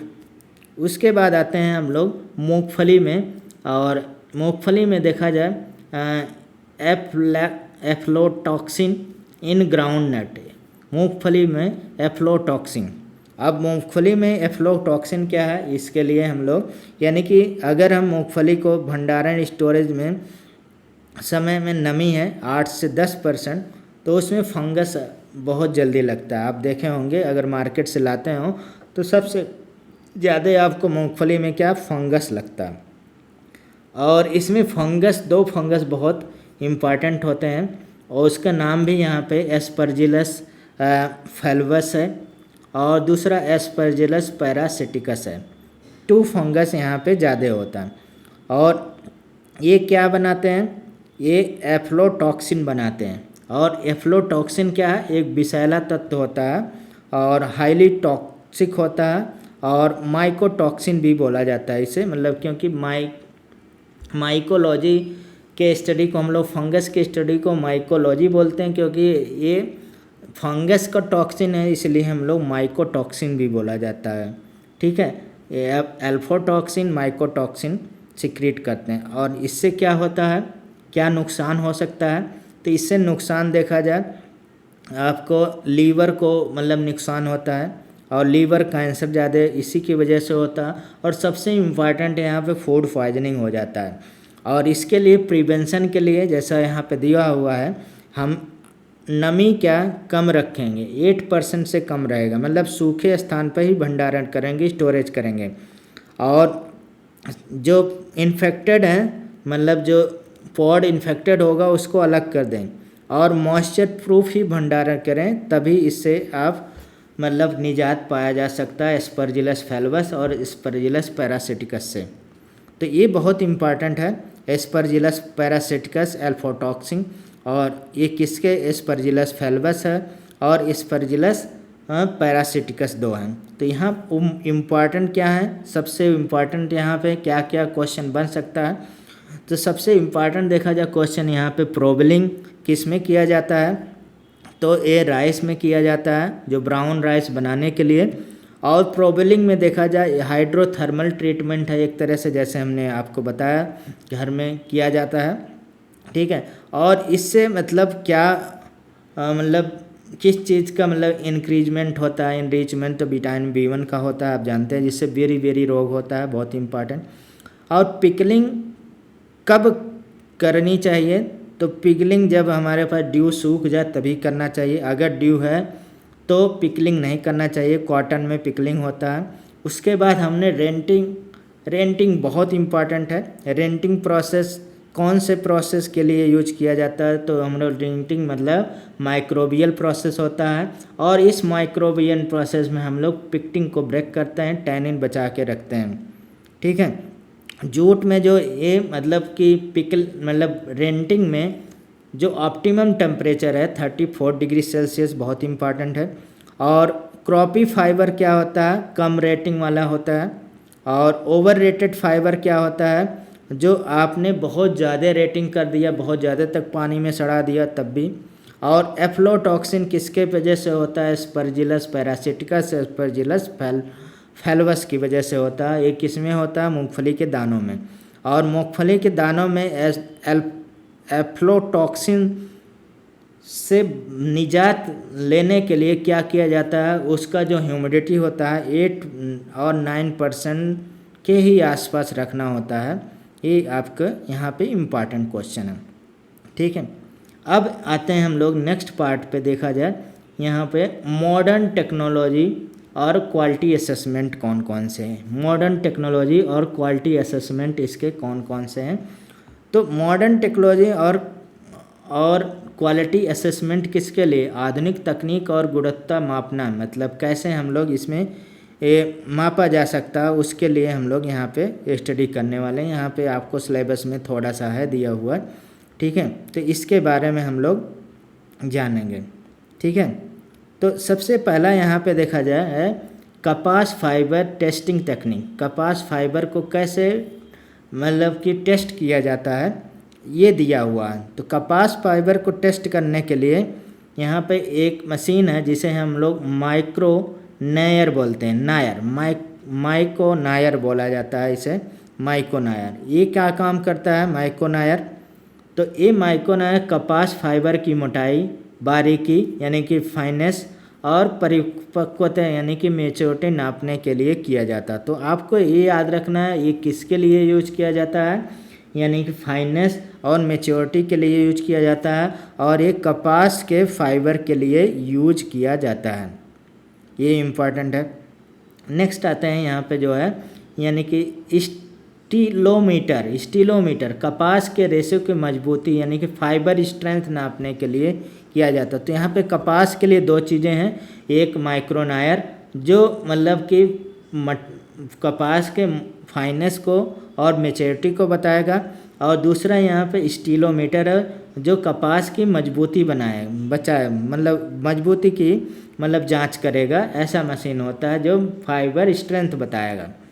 उसके बाद सरली एनालाइजर है। सरली एनालाइजर क्या होता है, रेशे में मौजूद कचरे यानी कि जो फॉरेन मैटर होते हैं, ट्रेसेस होते हैं, उसका पता लगाने के लिए प्रयुक्त किया जाता है, ये मशीन होता है। तो ये तीनों कपास से रिलेटेड है। तो एक तो माइक्रोनायर है, स्टीलोमीटर है और सरली एनालाइजर है। तो यहाँ क्वेश्चन देखा जाए बहुत क्लोज बन सकता है। क्वेश्चन बन सकता है जैसे मान लीजिए कपास में कचरा वगैरह पता लगाने के लिए क्या किया जाता है, कौन से, सरली एनालाइजर। एनालाइजर मतलब टेस्ट होता है एक तरह से, तो एनालाइजर आप याद रख सकते हैं। दूसरा फाइबर स्ट्रेंथ, आपको स्ट्रेंथ से यहाँ पे एस से याद रख सकते हैं। स्ट्रेंथ स्टेलोमीटर स्ट्रेंथ मेजर करता है। और माइक्रोनेयर जिसमें हम लोग फाइनेस और मेच्योरिटी एम से यहाँ पे माइक्रोनेयर आप याद कर सकते हैं इस तरह से मैच करके, तो यहाँ पे क्वेश्चन बन जाता है। नेक्स्ट देखा जाए यहाँ पे बायो फर्टिलाइजर यानी कि पैकोटोस यानी कि मूंग बीन ने बीजों में नोडुलेशन बढ़ाने के लिए आधुनिक तकनीक यानी कि राइजोबियम कल्चर, जिसे हम लोग एरोवेस्कुलर माइकोराइजल फंगाई का उपयोग किया जाता है, जो फास्फोरस सोखने में मदद करता है। बहुत इंपॉर्टेंट है, तो ये किया जाता है, ये फास्फोरस सोखने के लिए मदद करता है। ठीक, तो अन्य देखा जाए इसमें और भी फास्फोरस की उपलब्धता बढ़ा देता है। ठीक है, और सूखा सहनशीलता बढ़ा देता है, मिट्टी की उर्वरता में सुधार लाता है, ये सब आप कर सकते हैं। उसके बाद देखा जाए यहाँ पे क्रॉपिंग सीजन कौन कौन से हैं, ये बहुत इंपॉर्टेंट है। क्रॉपिंग सीजन देखा जाए, जैसा कि पता होगा, आप जियोग्राफी में भी पढ़ चुके हैं, तो क्रॉपिंग सीजन इंडिया में 3 तरह के होते हैं, भारत में 3 तरह के क्रॉपिंग सीजन आते हैं। और उस क्रॉपिंग सीजन में कौन कौन से फसल यूज करते हैं, बोते हैं वैसे, तो सबसे पहला देखा जाए खरीफ।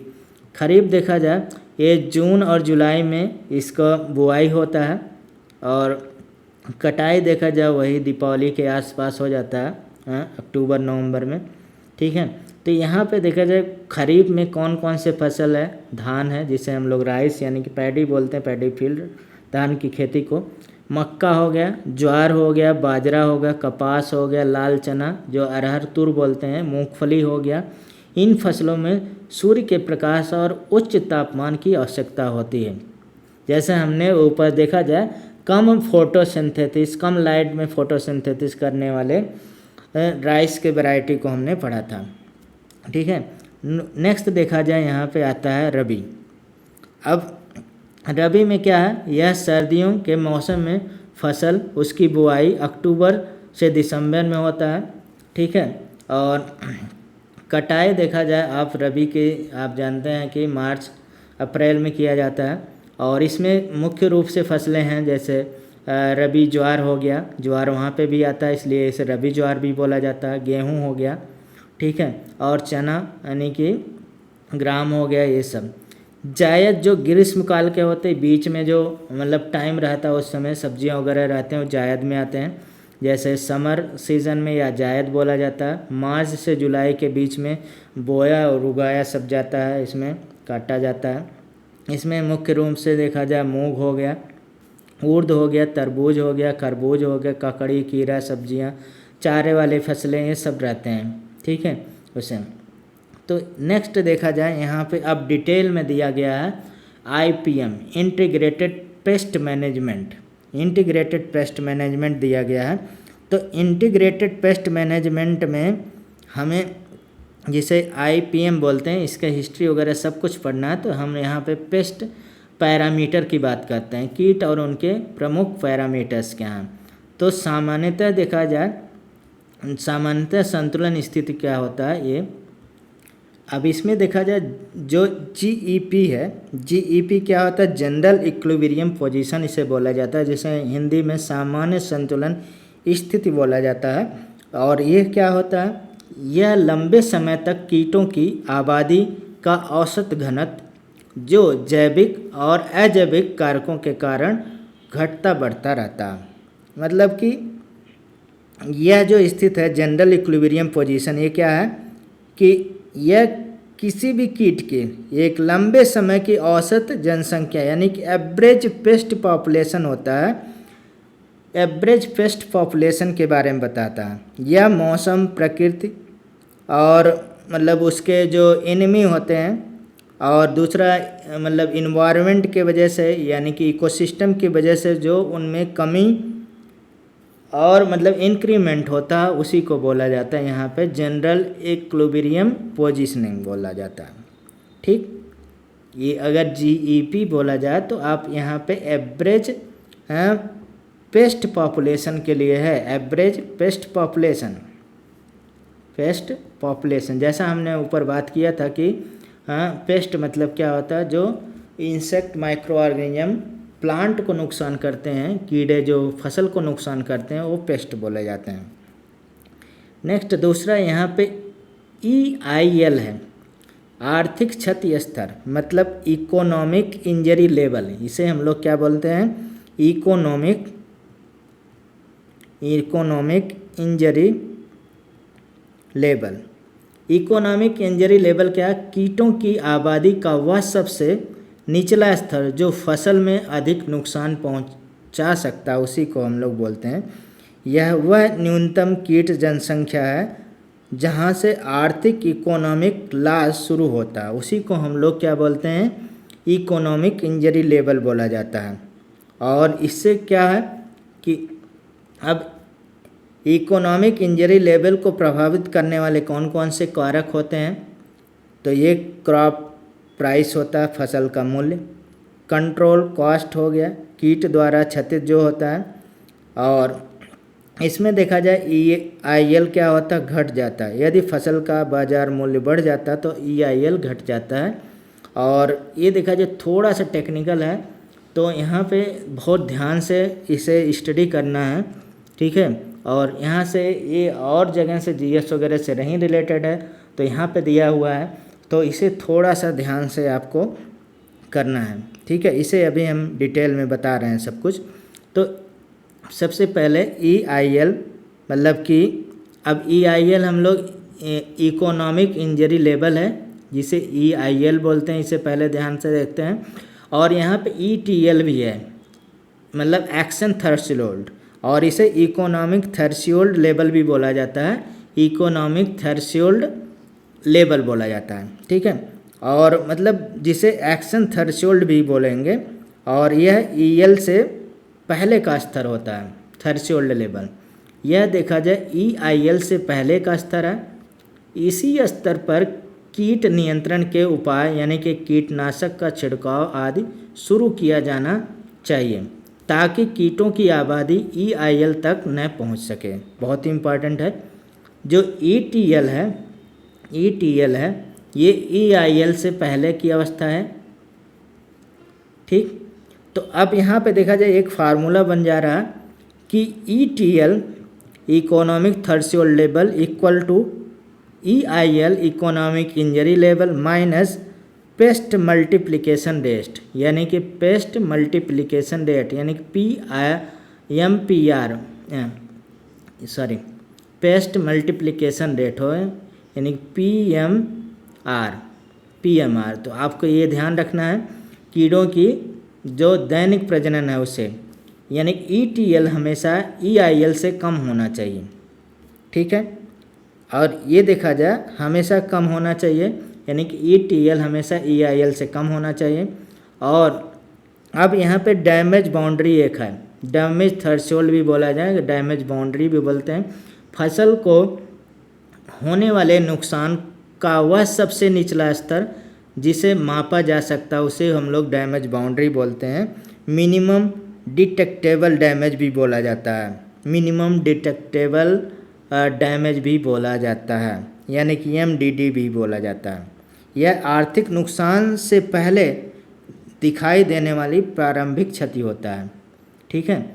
यानी कि अगर देखा जाए इसका महत्व क्या है, यदि फसल का बाजार मूल्य बढ़ता है तो EIL बढ़ता है, EIL बढ़ता है, ठीक है। अब इसमें ध्यान रखने के लिए देखा जाए IPM में जो है एक हम फ्लो यहाँ पे बना देते हैं। एक हमारे पास सबसे पहले स्तर क्या होता है? डैमेज बाउंड्री होता है।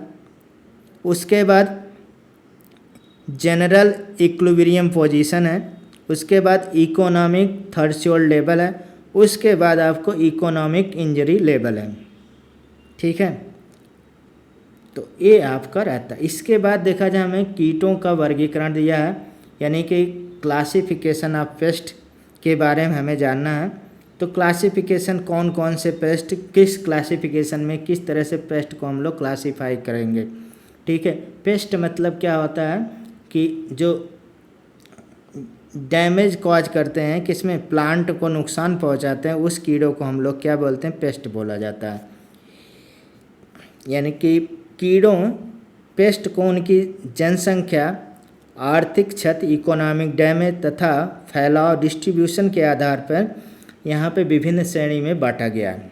सबसे पहला जो है मुख्य कीट कौन से हैं, की पेस्ट कौन से हैं, की पेस्ट।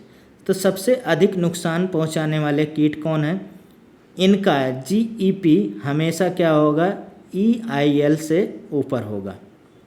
जैसे कॉटन है, बोलवॉर्म है, डायमंड बैक मॉथ है, ये आपको याद रखना है नाम, कॉटन बोलवॉर्म और डायमंड बैक मॉथ ये दो हैं जिसमें की पेस्ट मुख्य पेस्ट है। तो इसे हम लोग यहाँ पे क्लासीफाई कर रहे हैं। तो ये पहले मेजर में जो है की पेस्ट में यहाँ पे सबसे इम्पॉर्टेंट है कि ये जीईपी हमेशा EIL से ऊपर होता है, ठीक है। और जब ये ऊपर होगा तो इनकी जो आबादी हमेशा आर्थिक नुकसान पहुँचाने की क्षमता रखती है। पहले विशेषता क्या है, मोस्ट डिस्ट्रक्टिव होगा, नियमित नियंत्रण की आवश्यकता होगा की पेस्ट में, और लगभग प्रत्येक वर्ष यहाँ पे नुकसान होता ही है।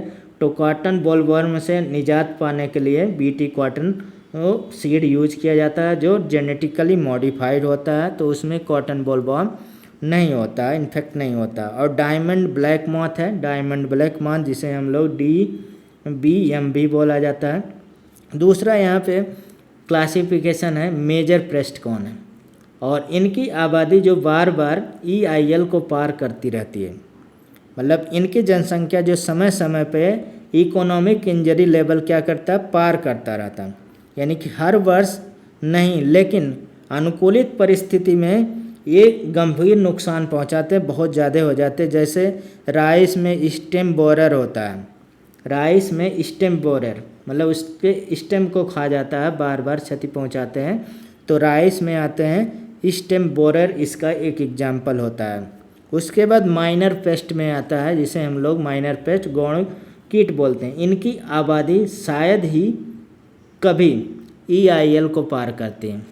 तो EIL इकोनॉमिक इंजरी लेवल यहाँ पे देखा जाए, अगर GEP हमेशा EIL से क्या होगा, ऊपर होगा, ठीक है। तो एक की पेस्ट हो जाएंगे, जैसे कॉटन बोलवॉर्म हो गया, डायमंड बैक मॉथ हो गया। अगर हम लोग EIL पार कर जाता है इनकी आबादी बार बार, तो हम लोग राइस स्टेम बोरर बोलते हैं। और इसमें देखा जाए माइनर में ये कभी शायद ही EIL पार कर सकें, ठीक है। मतलब आर्थिक नुकसान बहुत कम है, इकोनॉमिक इंजरी लेवल बहुत कम है इसमें।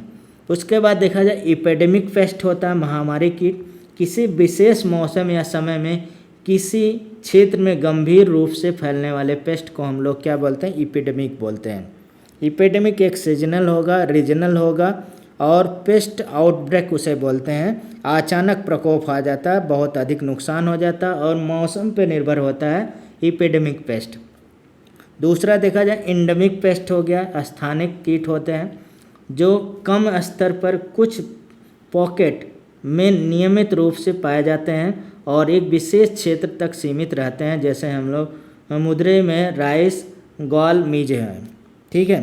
धान में एक गॉल मिडेज होता है, राइस गॉल मिडेज, उसे राइस गॉल मिडेज बोलते हैं। मदुरई वगैरह एरिया में होता है मिडेज, ये मदुरई का एरिया है, वहाँ पे होता है ये एपिडेमिक पेस्ट, ये राइस गॉल मिडेज होता है, ज़्यादातर उसी स्पेसिफिक एरिया में रहेगा। उसके बाद देखा जाए यहाँ पे चिटफुट कीट होता है, यानी कि सप्रोडोइक पेस्ट जो होते हैं। और ये कीट क्या होता है, एक इर्रेगुलर होते हैं, रूप से अलग अलग क्षेत्रों में अचानक दिखाई देते हैं, ठीक है। और इनका देखा जाए भविष्यवाणी तो नहीं किया जा सकता, कहीं कहीं पे प्रकोप रहेगा, कुछ अलग अलग क्षेत्रों में अचानक कभी गंभीर रूप से प्रकट होने वाले हैं। तो यहाँ सबसे इम्पॉर्टेंट है हमारे पास GEP और इकोनॉमिक इंजरी लेवल हो गया, ठीक है। और इकोनॉमिक इंजरी लेवल हो गया, ये याद रखना है। और इसे देखा जाए गलत लिखा है यहाँ पे, जनरल इक्विलिब्रियम पोजीशनिंग होता है, ठीक है, और इकोनॉमिक इंजरी लेवल, ये दो। और इसमें देखा जाए की वाले हमेशा नुकसान करेंगे, मेजर वाले बार बार नुकसान करेंगे, माइनर वाले बहुत कम नुकसान करेंगे, एपिडेमिक वाले अचानक फैलते हैं, एंडेमिक वाले एक क्षेत्र तक फैलते हैं, और सेप्रोडोइक कभी कभी कहीं भी हो जाते हैं। ठीक है, तो ये तो हमारा 2-3 लेवल पे यहाँ पेस्ट का क्लासिफिकेशन था। और ये पेस्ट का क्लासिफिकेशन से हो सकता है यहाँ से क्वेश्चन आ जाए, ये थोड़ा टेक्निकल है, गलत होने का चांसेस यहाँ पे ज़्यादा रहेगा, तो आप इसे रिवाइज ज़रूर करिएगा। नेक्स्ट देखा जाए आईपीएम का इतिहास है, और यहाँ से आपको हिस्ट्री वाले मतलब कि जो डेट वाले क्वेश्चन हैं यहाँ से पूछे जा सकते हैं। तो सबसे पहला देखा जाए यहाँ पे आता है सबसे पुराना जो history of integrated pest management का है, तो सबसे पहले बना था इंटीग्रेटेड कंट्रोल, और सबसे पहले एक मिशेल बेकर था, हाँ मिशेल ब्लेचर एवं बेकन ने इसे मतलब 1952 में, मतलब कि एक मिशेल बेचर एंड बेकन 1952 में बहुत में इंटीग्रेटेड कंट्रोल, तो इस शब्द का प्रयोग किया था। ठीक है, पेस्ट मैनेजमेंट आया। पेस्ट मैनेजमेंट एक गियर और क्लार्क ने 1961 की, और इनका देखा जाए एक प्रोटेक्टिव पॉपुलेशन मैनेजमेंट का अवधारणा का विकास किया, जिसमें गियर 1966 द्वारा इसे प्रचलित किया गया था। पेस्ट मैनेजमेंट में गियर लोकप्रिय बनाने का काम गियरर का था। ठीक है, और इन्होंने 2 गियरर और क्लार्क ने, और इसे प्रोटेक्टिव पॉपुलेशन मैनेजमेंट भी बोलते हैं, यानी कि PPM भी बोला जाता है। इंटीग्रेटेड पेस्ट मैनेजमेंट आता है IPM, और देखा जाए ये 1967 का और स्मिथ एंड वॉन बोस ने किया था। Smith and van den Bosch, Smith von Bosch आप याद रख सकते हैं कि अभिव्यक्त में इसका विश्लेषण रूप मिलता है। और नेक्सॉन शब्द counselling on environmental quality, counselling on environmental quality ये नेक्सॉन रिपोर्ट द्वारा इस वैज्ञानिक रूप से स्वीकार किया गया। एक नेक्सॉन रिपोर्ट था, उसके द्वारा ये क्या किया गया, मतलब एक्सेप्ट किया गया, जिसे हम लोग बोलते हैं काउंसिल ऑन इन्वायरमेंट क्वालिटी, जो यहाँ पे शॉर्ट फॉर्म में CEQ दिया है 1972। ये आपको डेट याद रखना है। उसके बाद ये आप बुक सभी लोग बुक जानते होंगे, रेचल कार्सन की बुक, और इन्होंने एक बुक लिखा था साइलेंट स्प्रिंग, पूरा विश्व में एक तरह से तहलका मचा दिया है इस बुक से, और ने कीटनाशकों के अत्यधिक उपयोग और पर्यावरण स्वास्थ्य पर उसके दुष्प्रभाव के बारे में लोगों को चेतावनी दिया। तो रेचल कार्सन की बुक है साइलेंट स्प्रिंग, ये बहुत बार एग्जामों में पूछा जा चुका है, तो यहाँ से भी पूछा जाने वाला हो सकता है। और आगे चलते हैं, मुख्य इसके सिद्धांत क्या है। कीट प्रबंधन में केवल रासायनिक नियंत्रण ही नहीं, बल्कि सांस्कृतिक, जैविक, यांत्रिकी, रासायनिक विधियों का भी समन्वय इंटीग्रेटेड का उपयोग किया जाता है। ठीक, जैसे गोल क्या होता है, आर्थिक क्षति यानी कि इकोनॉमिक इंजरी लेवल से नीचे कीट आबादी को बनाए रखना, और पर्यावरण मानव स्वास्थ्य की रक्षा करना। ये मतलब इकोनॉमिक इंजरी लेवल से ही पेस्ट को मतलब उसी के अंदर में रखना। ठीक है, उसके बाद कम लागत, टिकाऊ, सस्टेनेबल, पर्यावरण के प्रति सुरक्षित और दीर्घकालिक प्रभाव ना। अब यहाँ पे देखा जाए इंटीग्रेटेड पेस्ट मैनेजमेंट फिर से आ रहा है, लेकिन हम आगे चलते हैं। यहाँ पे IPM के मुख्य जो बुनियादी तथ्य